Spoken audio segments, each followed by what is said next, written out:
Hello everyone! I have a huge, semi-huge book haul with me right now. I just went to go pick it up after a job interview. So this package was a whole week late because of our power outage situation. The vlog should be up if you missed it. It's a real fun vlog. I lost my Apple Watch. We had a 4-day power outage. So I got this many books in this haul. Again, it is purely a fantasy romance haul because I am a fantasy romance girly. So let's get right into this book haul. I really wasn't planning on filming this video just yet. I feel like I'm just getting all the good vibes right now, and I just wanted to film the intro of this video of me carrying the box, but I guess we're gonna get into the actual video because why not? So the first book that I picked up is A Fate of Wrath and Flame. Typical fantasy title, a something of something and something, and this is by K.A. Tucker. I believe this is a series like all fantasy books. Okay, so this book is about Romeria. She is a very experienced thief. It is the only life she is known, and then one day someone requests her services to steal something from the sacred garden of Islor. She can't reveal her true identity, so she resumes the identity of a captured princess. This princess is said to have poisoned the king and queen on the day that she was supposed to marry their son. Their son now is king. His name is King Xander. He absolutely despises Romeria with every single cell of his being, but he gives her two options. She can either live in a cell for the rest of her life, or she can help him uncover the plot that has been growing against him. So Romeria sees no other option and embraces the tricky role of smitten queen-to-be until she can escape, a ruse that brings her far closer to the king than she anticipated and threatens more than her safety. As she digs deeper into the sacred garden and the ancient feud between Yabaris and Islor, she assumed the identity of a Yabarisan princess, and she is now captured in Islor. She discovers monstrous truths that could spell ruin for all. So this sounded so good. I love a mistaken identity, captured princess, falls in love with the king type of romance. The next book that I will be showing you, Scythe by Neal Shusterman. I've heard crazy good things about this. The world is like a perfect world. Nobody can die. There's no diseases. There's no wars. There's basically nothing that can cause the death of a human. And so humans have to regulate their own population by creating people who are responsible for killing others. So these people are scythes. Citra and Rowan are chosen to be apprentices, so they have to master the art of killing someone, and if they don't do that, they will lose their own lives instead. Okay, the synopsis doesn't sound that good, but when I heard people describe it on BookTube, I was like deeply pulled to this book. It has like 4.3 on Goodreads out of 250,000 reviews. I find it is such a novel concept. I'm sure it's been written, but I've never read a book where humans can't die and then you actually have to assign human beings to the role of killing other humans. The next book is Ninth House by Leigh Bardugo. Okay, I just read the synopsis of this book. It sounds so amazing. Okay, let me just rewind.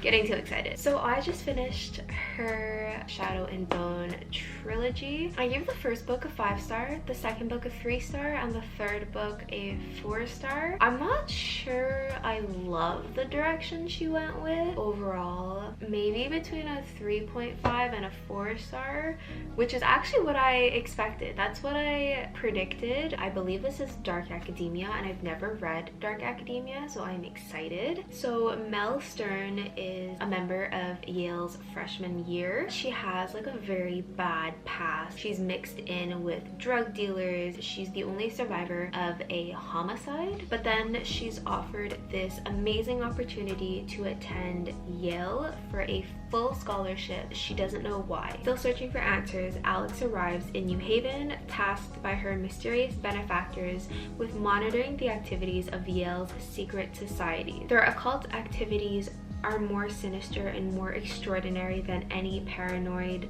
imagination might conceive.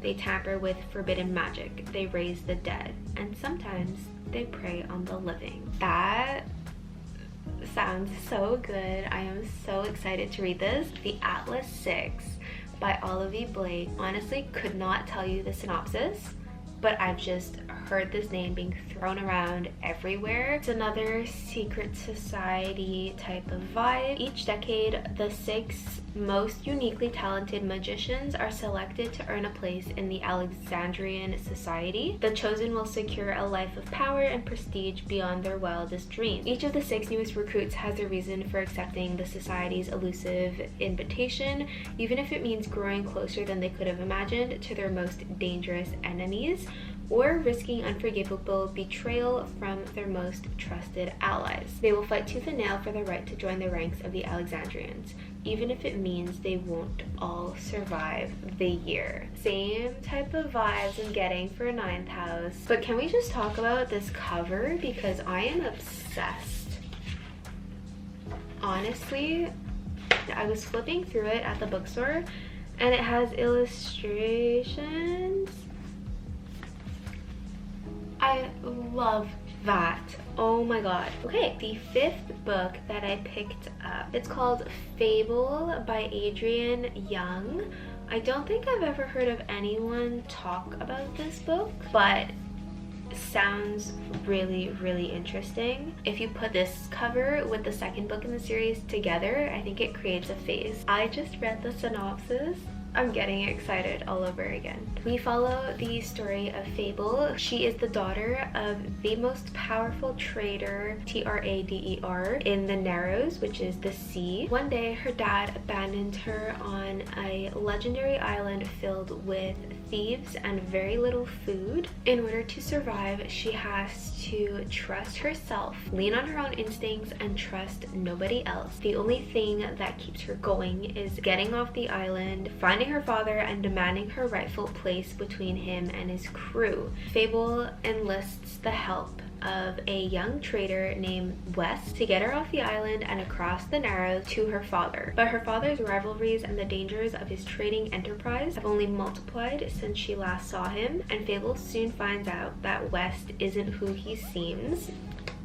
I love when that happens. I love when you fall in love with someone and then they're not who they seem and they're the enemy's side or something. Together they will have to survive more than the treacherous storms that haunt the Narrows if they're going to stay alive. Another amazing sounding book. This one seems like a bit of an easier read. There's not a lot of words on each page, so very quick YA read. This sounds so good. I don't know what it is with me and pirates lately, and I also love the detailing of this. Really excited to read this and to let you guys know what I think. And finally, the last book, which makes sense if you watch my bookstore vlog, but if you haven't, you can go ahead and watch it. I have been obsessed with Sarah J Maas and I will not stop preaching that.